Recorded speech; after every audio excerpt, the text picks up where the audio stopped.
Excelentíssimo senhor presidente, membros da mesa, quero estar a presença aqui do pré-candidato Emílio do PSB, senhor Antônio, que foi parceiro na campanha e que também contribuiu com o município, secretário Delso, meu amigo Valdir e Lourenço, que estão aqui presentes. A gente observa e vê, e é o ditado mais certo: árvore que não dá fruto, ninguém joga pedra. Quando a árvore dá fruto, se joga pedra para tentar ou comer daquela fruta ou desperdiçar, porque muitas vezes as pessoas têm até essa situação. Observamos o seguinte: se propagava e se falava de irregularidade na licitação do governo passado. Marlilda mexeu o quê? Nada. Agora, e aí sim demonstrado por questão política, uma pessoa que traiu aquele que carregava ela nas costas, que brindou ela durante 4 anos aqui nessa casa. Imagine o povo de Itaparica, que nem daqui ela é, nem itaparicana ela é. Então seria mais um, como o Cláudio Neto, que já passou aqui, a passar em Itaparica, fazer as belas situações dele e ir embora. E o povo que fique aí. Quem é Araújo para fazer denúncia? Eu quero que ele apresente a prestação de conta do dinheiro que ele recebeu da União para a Rádio Tupinambá. Quem é Graça Barbosa, traidora de partido, que por questão pessoal prejudicou o partido à legenda na eleição passada? O outro, Américo, vereador, que passou aqui nessa casa e nada fez. É muito fácil, mas com afã de ganhar as eleições, se joga a pedra numa pessoa que hoje está contribuindo para o engrandecimento da cidade. Não podemos, ninguém aqui, eu acho que aqui não é terra. Disseram que quem tem olho é rei. Toda a população daqui enxerga as benfeitorias que estão sendo feitas em menos de 6 meses. Não estamos aqui dizendo que Vicente não tenha feito, e sempre falamos que foi quem mais executou, e quem mais ajudou, e quem mais fez benfeitoria na cidade. Mas não podemos dizer que em menos de 6 meses o pastor fez mais do que 4 anos de Cláudio Neves, e que é o mentor dessa candidatura de Marlilda. Então, senhores, eu acho que a Câmara tem responsabilidade? Tem. Mas também tem responsabilidade política. E a responsabilidade política fala mais alto agora do que a questão de se averiguar uma coisa que nós conhecemos e sabemos. Primeiro o erro dela. Ela fala que a prefeitura contratou e pagou 4 milhões e 200. Se somar a receita da prefeitura toda até agora, não dá isso. Então, desconhecimento total de causa. A prefeitura licitou, contratou, mas não executou aquela obra e aquele valor. Se executou as obras que poderiam ser pagas e apenas licitou porque aproveitou o momento da questão do decreto emergencial. Onde está o erro? Onde está a irresponsabilidade?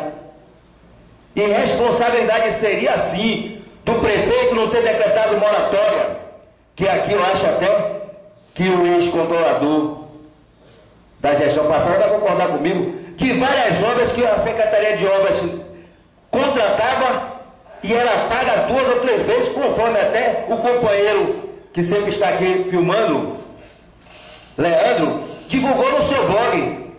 Exemplo, a Rua da Jamaica, que a transversal foi calçada 3 vezes e sequer recebeu um paralelo. Por que não denunciou isso? Por que ela não mandou para a Câmara? E eu acho que a denúncia ainda tem um outro fato. Se ela denunciou o Ministério Público, cabe agora, não a gente mais, ao Ministério Público Federal, ao Ministério Público Estadual, à Polícia Federal, averiguar, e se tiver irregularidade, aí sim, remeter à Câmara e a gente, dentro do que for dito no relatório desses órgãos, emitir a nossa opinião. Que já de pronto, o próprio Ministério Público já pediu, a Prefeitura mandou a documentação toda para o Ministério Público. Se a Prefeitura devesse, não teria mandado para o Ministério Público, que é até o ato mais rápido do que o nosso. O nosso teria cabeça de comissão, 90 dias. O Ministério Público pode receber a denúncia hoje e amanhã passar ao prefeito. E o Ministério, ao contrário, está entendendo e vendo e observando que hoje há uma transformação na forma de administrar a cidade. A transparência está clara. E sei, porque tenho conversado com o prefeito, da vontade dele de colocar isso tudo no site, para que as pessoas possam acessar e ver quanto recebeu, quanto arrecadou e quanto foi gasto. Porque, aliás, a lei está aí de informação, é a obrigação dos gestores fazerem isso. Aí fica uma candidata que está se sentindo derrotada, e não é derrotada só pelo pastor, não. Ela já é a terceira ou a quarta na pesquisa. Ela despencou totalmente nas pesquisas, porque as pessoas estão começando a ver a verdade. Uma pessoa que traiu, que lhe deu a mão, há de ter confiança? Pense só eu. Os eleitores confiam o voto em mim e amanhã dão um pontapé em todo mundo. Que confiança mereço eu? É o caso dela.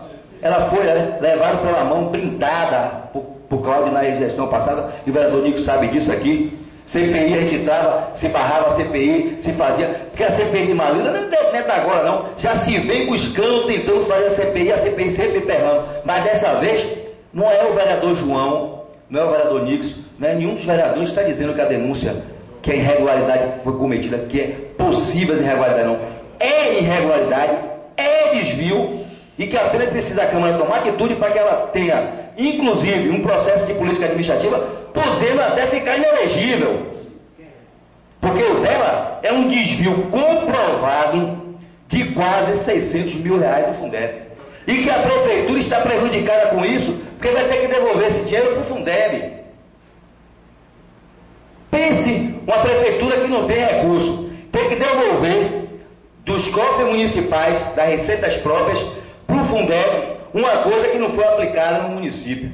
E vai ser comprovada com essa CPI, que a bancada está solicitando que seja aberta, que foi aberta, até as pessoas muitas vezes dizem assim, mas foi aberta, não foi. É que da outra vez o requerimento foi feito de forma errada, e agora ele está corrigindo o requerimento e fundamentando com o relatório da CGU. Então, eu acho que as pessoas, antes de fazer a denúncia, têm que se olhar. É como eu digo toda hora aqui aos vereadores. Se nós temos telhado de vidro, não jogue pedra um dos outros. Isso é o ditado mais certo que tem. Isso é dos antigos e vale até hoje. E vai valer daqui a mais 100 anos. Se eu cometi erro, como é que eu vou falar dos outros? Como é que eu vou querer que apure atos que o meu é mais grave do que os atos que ela denuncia? Ela denuncia apenas o quê? Que o prefeito baixou o decreto de emergência e depois da emergência licitou obras. E reparar, o que o prefeito foi baixar o decreto para que tivesse a moratória, pudesse ser revistos os contratos das pessoas que realmente prestaram serviço e que deveria ser pago, e aqueles que não deveriam ser pagos, ou seja, separar o joio do trigo. Nada mais do que foi isso. Aí não, porque licitou 4 milhões e não sei o quê. E a prefeitura pagou 4 milhões? Ela deveria primeiro investigar isso, procurar, para daí sim fazer uma denúncia, e aí dizer, é o caso dela. O dela, a CGU teve em loco, olhou nota, olhou extrato bancário, comprovou pagamentos de duplicidade, comprovou desvio, pagamento de pessoas que nunca trabalharam em Taparica na secretaria e recebiam dinheiro e não era pouco. Então é isso que ela precisa explicar à população taparicana. Imagine, como secretária de Educação, pense só que ela não pode fazer como prefeita, que a caneta é dela. Ela estava com a caneta, mas a tinta era de Cláudio. Ela quer ser prefeita para ter a caneta com tinta com tudo. Então imagine, eu acho que tem que ter sensatez nos atos que tomamos. Então, a bancada do prefeito, e eu acho que todos nós vereadores aqui sabem e têm visto e observado o que o prefeito tem feito, que sei que não vai acatar essa denúncia, porque é criar um problema para o município, nesse instante, nesse momento.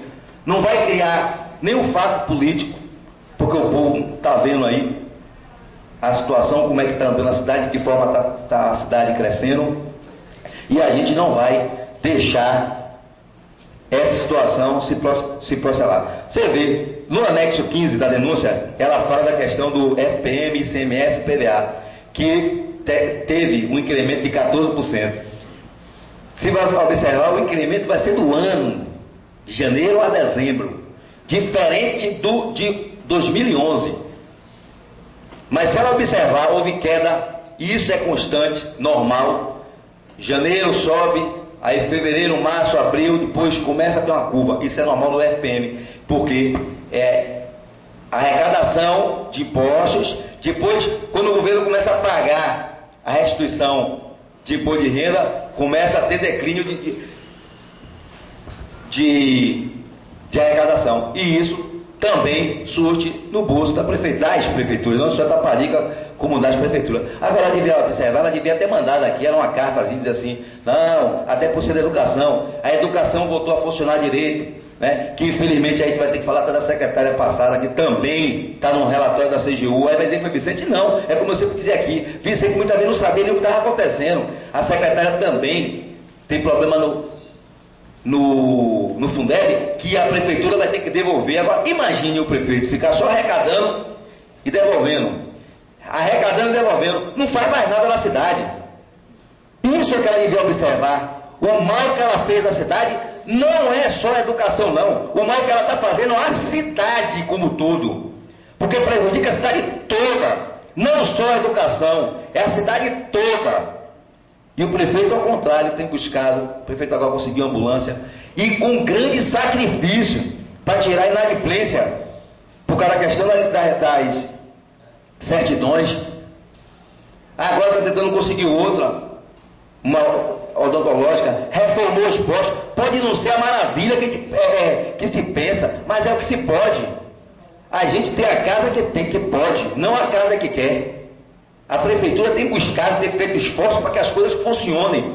Pelo menos hoje, não falta remédio, não falta medicamento, não falta médico, não falta enfermeira, não falta profissional nos postos. Os postos funcionam. Pode não ser o que deveria, o que nós queremos. Acho que cada um aqui sonha, se pudesse aqui ter postos funcionando como o Jorge Valente, como o São Rafael. Mas não é assim.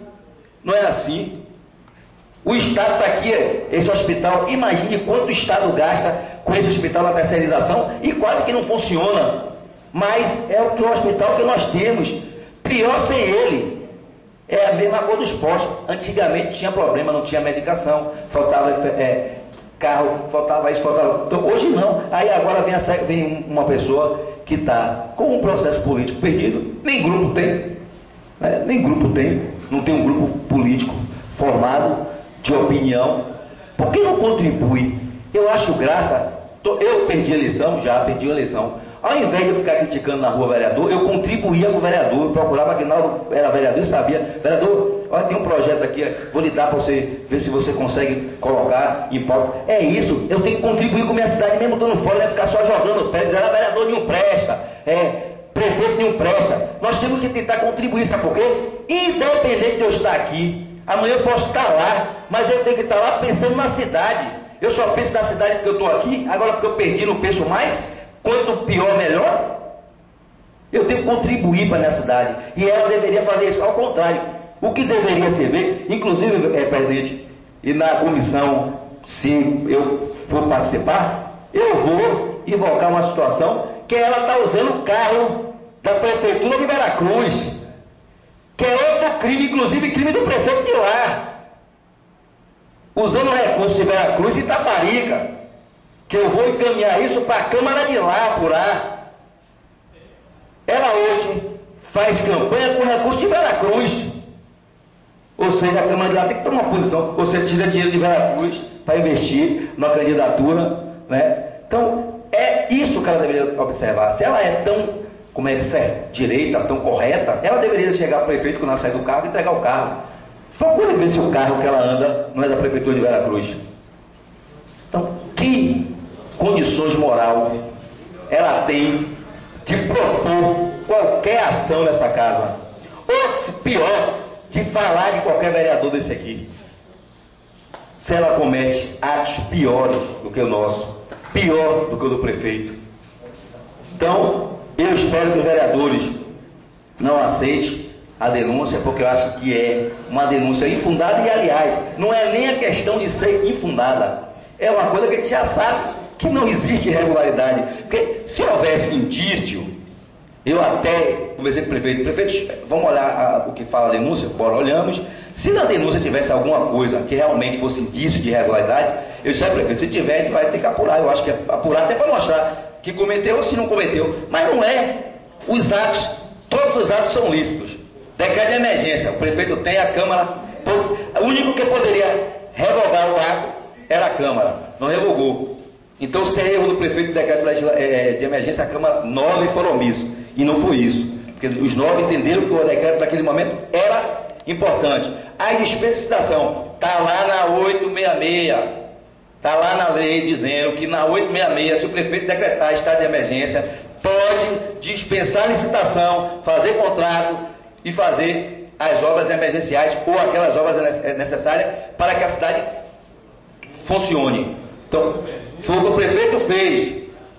Então, onde é que está a irregularidade que ela tanto propaga? Agora, desvio é o dela. Desvio é o dela. Não posso até dizer, afirmar que o vereador afirmou que é roubo, porque o roubo a gente só vai caracterizar quando chegar aqui e ouvir as pessoas. Agora, que o desvio já existe, existe. São 600 mil de desvio de finalidade, pelo menos já tem. Era do Fundeb e foi desviado de finalidade para uma outra finalidade. Agora, cabe agora a gente investigar se foi para a finalidade da educação, se foi para a finalidade de algum ato da administração pública ou se esse dinheiro entrou no bolso de alguém. Aí vai caber a convidar a SVL, convidar a pessoa que recebeu o dinheiro e outros mais que vão estar envolvidos nesse processo. Então, eu estou convencido da questão da falta de necessidade dessa apuração por esse motivo. Para concluir, não é porque eu seja líder do prefeito, ou porque eu seja do partido do prefeito, ou porque eu seja amigo do prefeito. É porque, pelo estudo da lei, e quem me puder me mostrar diferente, eu vou até na próxima sessão dizer se está errado. Porque lá diz, na 866, fala, em estado de emergência pode se licitar sem licitação. Em estado de emergência pode... Aí as pessoas imaginam o que é estado de emergência. Aí a pessoa tem que ler o que significa estado de emergência. Estado de emergência não é que a cidade está afundando, está acabando, está arrebentando. Não é. Você tem um problema e o problema pode ser gerado na questão que tem que se parar para começar. Foi o que aconteceu. A administração vinha com obras que tinham sido licitadas, pagas e não executadas. Tinha contratos para ser pagos e que as obras já tinham sido realizadas e seriam pagas duplicidade. Imagine o prefeito chegar e pagar, um exemplo, vou dar outro exemplo novamente para a pessoa entender. Mesma obra, Rua da Jamaica, calçamento da rua tal, já tinha sido pago. Aí tinha novamente outra contratação de outra empresa para calçar a mesma rua. Aí o prefeito entra, paga aí fulano de tal, que aqui está empenhado. Aí paga, beleza. Aí o tribunal de prova olha, 2 pagamentos da mesma rua, essa rua é o quê? Então é essa a questão. A emergência não é só quando é seca, que o pessoal diz, emergência é seca, emergência é porque inundou, emergência é porque... Não, a emergência é do ato que a prefeitura entende e a Câmara avalia que deve ser emergencial para tal. Então, a lei 466, a lei 866, ela está lá dizendo, não fui eu, foi o deputado federal que fez, foi o deputado estadual que é referendado, e a Câmara e o município tem ali que cumprir. Então, eu espero que os senhores vereadores rejeitem a proposta e aprovem o requerimento para que a gente possa apurar e conseguir, se possível, colocar como improbidade administrativa para que essa cidadã traidora de alguns não possa trair o povo itaparitano.